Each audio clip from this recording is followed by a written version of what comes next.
Sunday morning, we're on this rehearsal for the set of Venus. How did Chan approach you?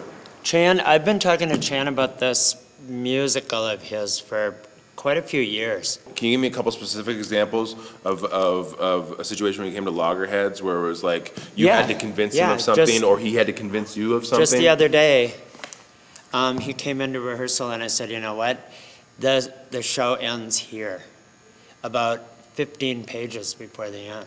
Really? Interesting. And he was like, oh, but that's my favorite song coming up. Yeah, sure. And I was like, that's a beautiful song.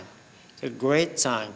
Doesn't belong in this play. It wasn't just because it was my opinion. Right. I actually knew because we tried to do it. Could you show me one move to tell me something that's expressive in Venus I mean, how do you teach? I'd put on some music and I'd watch how you move to it. I'd watch you like walk around. Really? That's how you do it? And then I start going, oh, I see what he does. And then I take what you do and turn it into something. So I'm not going to say to you, do a leap with your legs split. I can tell you don't do that. Something lumbering. No, but you've been doing that a lot. What, this? You've been doing this a lot. What is this about? Shimmy. You like to shimmy. Okay, now we're going to go talk to Chan at the piano, huh? Sunday afternoon rehearsal, man. Yeah, it's crazy. A week before we open.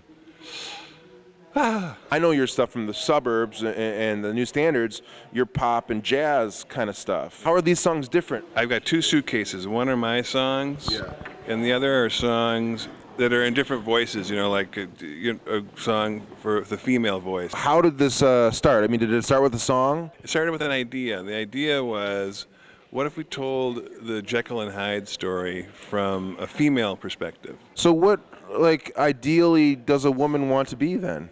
Well, come and see. Can you... Wait, look at the camera. Come and see.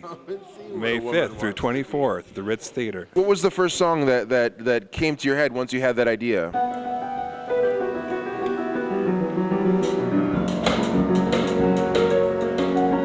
That's her theme song. When I was in high school, I didn't quite fit in. Myron said he had you cut the last song. Yeah. Bastard. The story is that I thought it should end with a and Myron thought it should end with a whoa. My tendency was to get a little bit more romantic and mushy at the end. These are your girl songs. It deserves that, doesn't it? Well, we could go both ways, and the wow song is pretty wow. So if we got people up in their feet, then we'll leave them there. Congratulations on your first musical. Thanks, bro. Yeah.